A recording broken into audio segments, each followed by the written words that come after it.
What's going on, guys? Garrett Wooler back again on the night of March 21st, 2025. I just hanging out here in my new place. This place, living in this place for about 2 months now. This is my first ever apartment. And it's not an apartment. It's actually it's a townhome. It's it's pretty sweet. Actually, you know what? On a random thought that just popped into my head at this moment, I'd like to get up and give you guys a tour because I like this place and I'm proud to show it off. So, if you don't mind me showing you, let's go for a little adventure. All right. So this is just our main living space right here. This is our kitchen. And yeah, it's a little bit messy right now. I just had some dinner. Leftover chicken and noodles that I made last night. Some clean dishes that need to be put away. It looks like my roommate made something. He made a smoothie. Didn't clean it up. He's my buddy. He's my best buddy. But yeah, we got laundry in here. We got a full unit washer and dryer outside. We got the garage. That's a one-car garage, but you can store stuff in here and, you know, fits things quite well. We've got a smoker right there. When the weather warms up again, I want to get smoking some meats again. But yeah, so here's the kitchen. A little coat rack right there. These pictures, man, I'll tell you what. These were some sick pictures. I got these at a thrift store. This was like $3. And then this one here, let me show you. This is another one I got. This was about $10, but I think this one was more because this is like an actual art piece. This was I think it's like done by some not photographer, but a painter. But yeah, $10 for that. Look at that photo. Isn't that a beautiful painting? And then look at this photo. Isn't that such a lovely painting too? I think if there's anywhere that is based off of, it's probably Yellowstone Falls. Or Tumalo Falls. Tumalo Falls is not too far from where I live. It's a big waterfall here in Oregon. We have a lot of them here. It's either that or it's Yellowstone Falls. It's one of the two. But yeah, I'll keep this on. This is the living room. We've got our signature Rainier beer sign. And matter of fact, let me show you something. Let me just show you that lit up. There's that button, man. Ah, shit. I gotta plug that in. Come on. There we go. Look at that light. Feels like we're at a bar, right? You know what I'm saying? Yeah, so we got a beer sign. I don't know, let's put this thing on. I only really put it on when we're drinking a beer or a cocktail or whatever, which is not that often. And then this right here is a photo of the Grand Tetons. Again, another steal that I found at Goodwill for $25, this picture. I've been to the Grand Tetons before, and that was hands down one of the most beautiful places I've ever been. And yeah, this is our living room. This is where we live. This is where I was just sitting. We don't have it currently, but we want to throw a record player right there. I want to get a nice little piece of furniture to put it on. Something with, some cubbies so we can put some records in there. I've been thinking about getting into cassettes lately because I just think they hold some cool value. I think it'd be cool to have like a cassette deck and be super analog. A lot of people won't understand that, but for those of you that do, you understand. And we got our albums on the wall here. We got Iron Maiden Live After Death. We've got Genesis, the self-titled album from 1983. Dire Straits debut record. This is the one that has Sultans of Swing off of it. We have Signals from Rush, Killer's Hot Fuss, and Logic's No Pressure. I'd say it's quite a diverse set of records we have there on the wall. So yeah, a couple other things over here. Got a desk that's not quite finished. Still need to finish that. Still need to put some things on it, put the drawer fronts on it, which are on the other side, and finish it, put the finish on and all that. So would love to get to doing that soon. Let's go take a walk upstairs. Now I'm just going to show my room.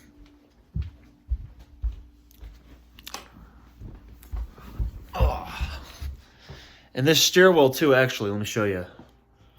So we got stairs, got some windows right here.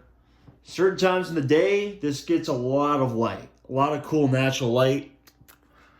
And it'll get pretty hot in here in the summertime, I'll tell you that. Particularly this part of the house.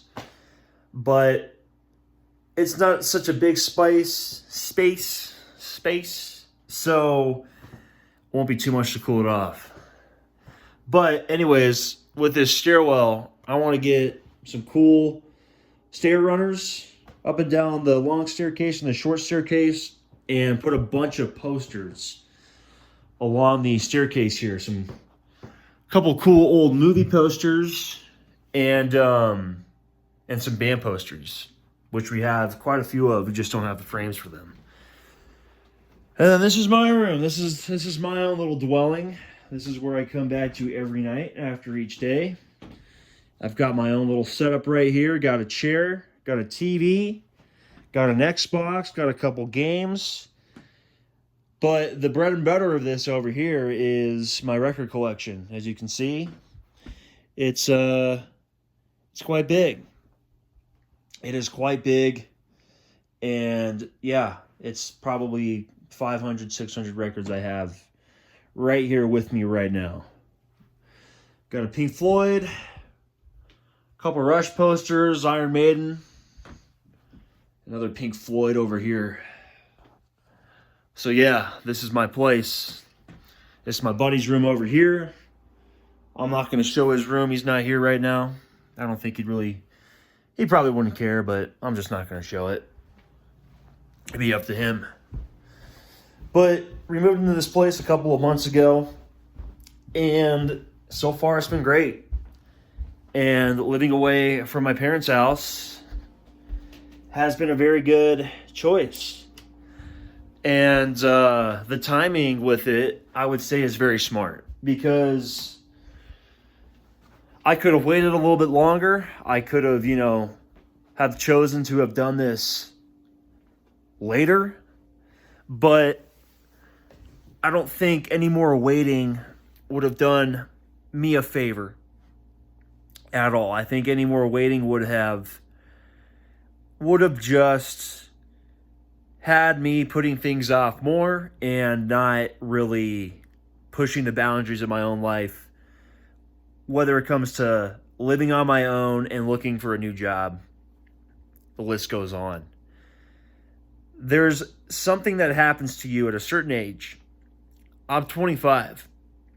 And I can tell you for a fact that there is something that happens to you at a certain age, around 25, maybe 26 years old. If you're still living at home with your parents, I think that's when it starts to become an issue. And I think if you're 25, 26 years old, maybe 24, and if you're still living at home, you need to move out. You need to start making plans right now to move out. Because any more time waiting to do this is actually going to hold you back. And it may be controversial, because I never really went through this myself so much, but I can tell you for a fact, being held to the fire, which in a way I am held to the fire, is what a lot of people actually need. Sorry about that mouthpiece. A lot of people need to be held to the fire. A lot of people, they will not make a change until a situation is as dire or as urgent as it is, until they can't ignore it anymore. Until then, they will not make a change. And moving out of your parents' house is a great way forward with that, because now you have to pay your own bills. Now you have to, you know, budget, and your mom's not making dinner for you every night, and she's not doing your laundry. And you have to structure your time more. And the weight of things are felt way more. The weight of things are felt so much more. When you pay for something, you feel it. And I think bigger than anything is, if you want to do something, if you want to try something out, if there's an investment you want to make into yourself, you're the one paying for it when you're living on your own. Your mom and your dad are not going to pay for it. So with that said, you're likely, more than not, to take that thing seriously. You're way more likely to take that thing seriously. And put, the energy into it that you need to actually make it a worthy investment. I have, for so many years, been the guy that had my parents invest in it.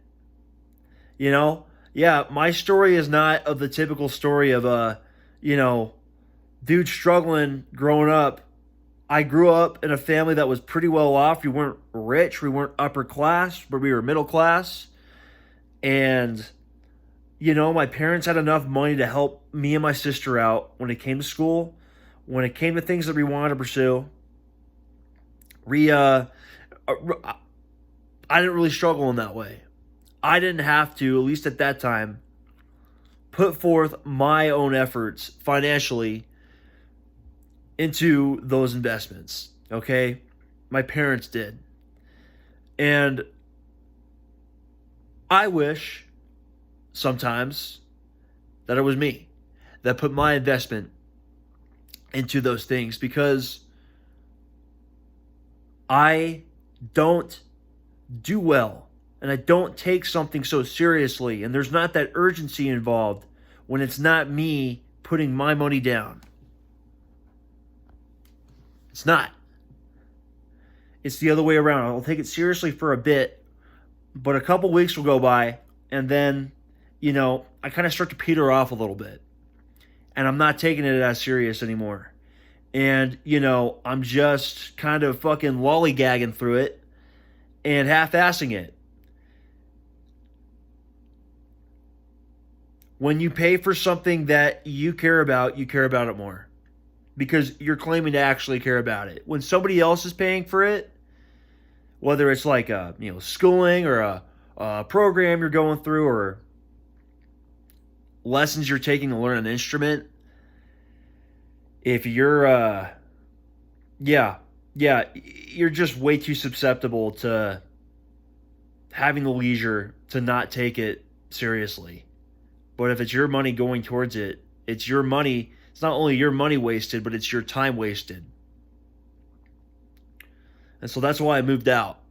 That's why I pulled the trigger sooner than I had intended and sooner than I had planned. Because I wasn't fucking pulling my own weight. I wasn't. I'll be honest with you. I wasn't pulling my own weight.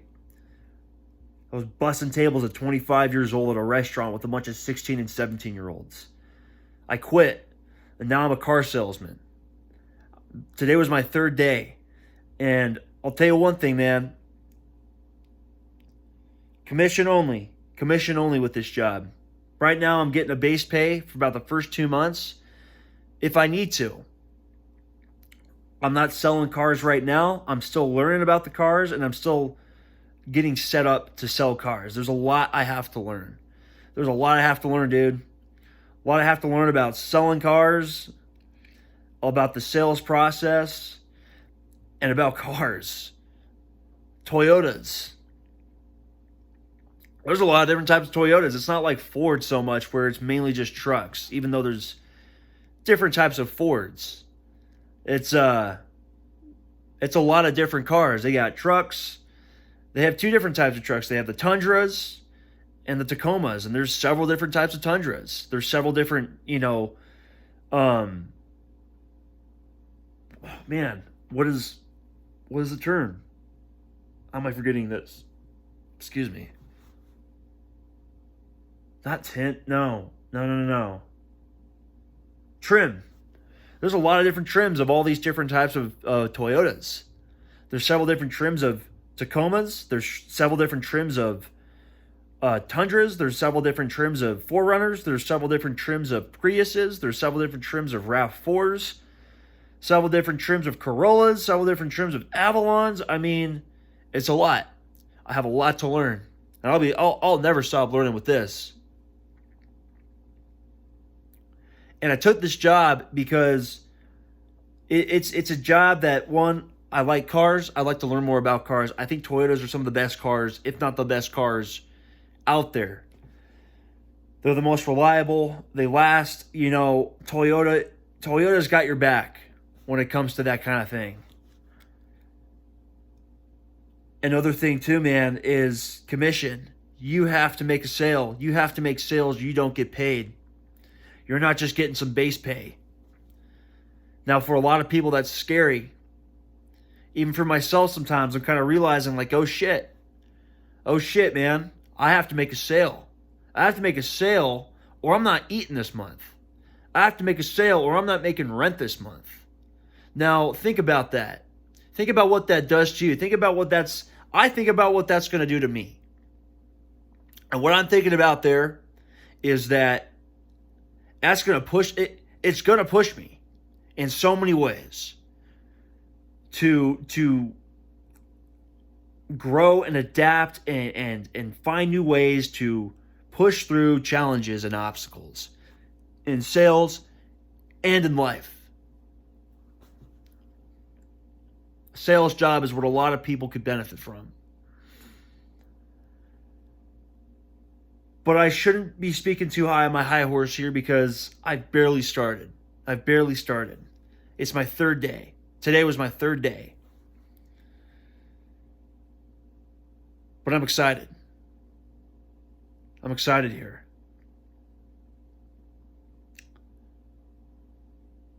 Life flies by quick. I'm 25 years old. I'm midway through my 20s. I think I have a lot of time. And if I live until I'm 95, well, that's 70 years of life I still have left to live. In that case, yes, I do have a lot of time, but it's not guaranteed that I'm going to make it to 90, 95, 80, or even tomorrow. And the same goes for you, whoever watches this.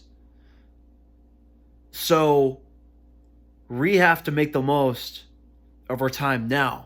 And if there's something that we want to do now, we have to do it now.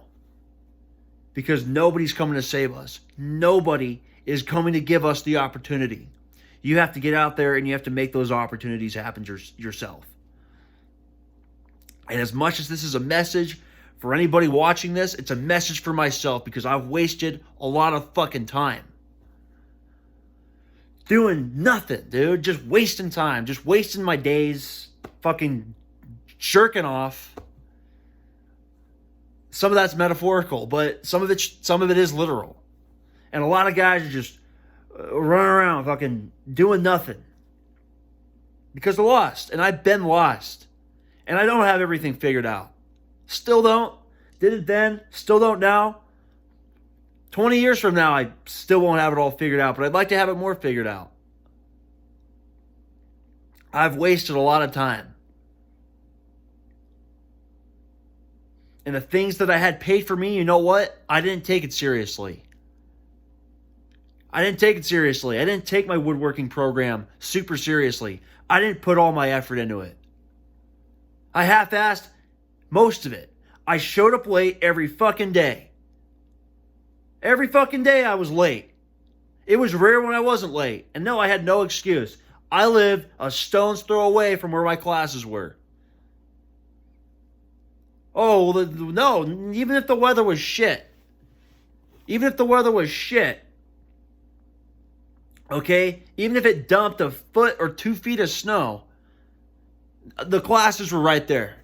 Okay? I still could have gone to class. But I didn't care. I didn't take it seriously enough. And my teacher saw it. And there's no fucking way I'd ever put that guy down as a reference on my resume. Absolutely no way in hell. He wouldn't have something good to say about me. Likely. But I didn't try. I struggled to care. And I think a big part why is I wasn't paying for it. If I was paying for it, I damn well would have taken that more seriously. Okay, if I was paying rent, if I was paying for the program, I wouldn't have lollygagged half of my way through it. Also, another thing, with my time out there at Utah Valley University, I also would have probably had made more of my time there too. I would have gone out there and I tried to make more friends. I would have gone out there and I would have talked to more women. I would have gone down to the hot tub more. I would have hit on more women. And I didn't, dude. I looked for excuses not to because I was scared.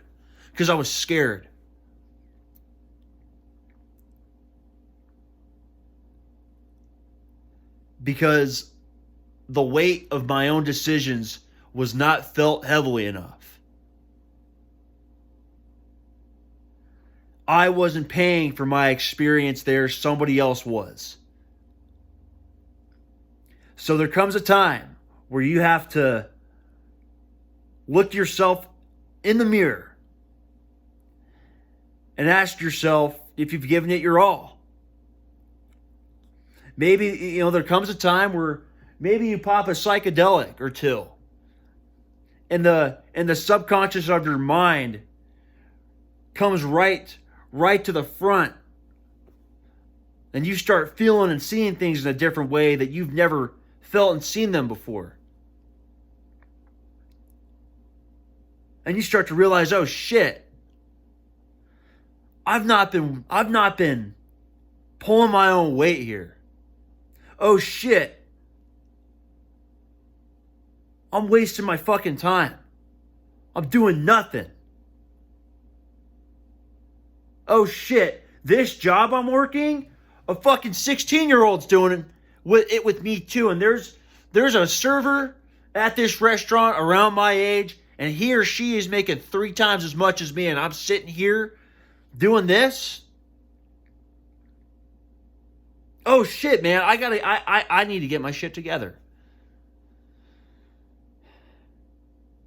And I'm not saying to go out there and do a bunch of drugs. Not at all. I was not a drug user, and I'm still not even really a drug user. I will do a weed edible every once in a while. I'll have a drink every once in a while. But I'll tell you what, weed edibles, not so bad. Not so bad. If you're spare with them, they can open up parts of your mind and your subconscious that can really help you out. And that's just a light exercise with that stuff. There's mushrooms. There's ayahuasca. That's a whole different level. I would not suggest getting into that. I've never done ayahuasca myself. If you do, please go and do it with a shaman. Don't do it by yourself. I can't imagine that being a good experience at all whatsoever. Mushrooms, on the other hand, I still haven't tried mushrooms. I like to try them. But I've come back here after 2 years in Mormon land. And, I've realized I haven't really, made the most of my time with that and with what I'm doing now. And it's a hard realization to come to, but it's one all of us need to come to make the changes. And I've not made a lot of changes, but I'm working at it. Okay, I've moved out. I've got a job that is gonna be a good job. I'm gonna put all of my effort into this, man. And lately I've been off the horse a little bit. I had surgery done. I haven't really been in the gym a whole lot. I've been doing this job these last few days. The days are long, so I'm still getting adjusted to that. I'm not perfect in any means at all whatsoever. I struggle to stay consistent with things a lot.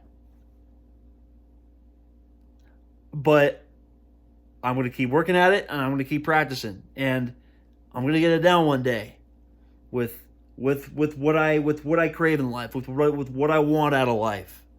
It's gonna come. All right. And it's gonna be uncomfortable along the way too. It is. But what other way is there? There's no other way. There's no other way. Have to lean into the discomfort, regardless of what resistance there is to it. And so, with that said, life moves fast. Life moves really fast. One day you're going to be 25. And 25 is not old. It's not. I'm a young buck. All right? I'm not sitting here like an old man. I'm not an old man. Far from it. But one day you're going to be 30. One day you're going to be 40. One day you're going to be 50. One day you're going to be 70. Life will fly by. And when old people, say, life flies by, when you're young, you don't really think about that. But I'd say right around the age of 25, it hits you. It does. It hits you. And you realize, yeah, dude, life does fly by. I'm no longer a kid anymore. I'm an adult now. I'm closer to 30 than I am 18. And it really gets you thinking, doesn't it? Really gets you seeing things differently and yourself differently and people differently. And life and the opportunities that come and go, you start to see that they're fleeting. And if you don't take a hold of them, they'll be gone. They'll be gone. And that door will shut. When that door shuts, it ain't opening back up. And even if you do find a way to unseal it, pull it off its hinges and get back through it, you're going to find that on the other side of that door is not a environment that is welcoming to you. Because you've changed and that opportunity has changed. And you no longer fit it. And it no longer fits you. But what comes your way is what you need to do something about. That's what you need to do something about. Anyways, that's all I got to say for now. I'm going to get going. I'm going to get on with my night here. And start living. Start living. Alrighty. Peace and take care.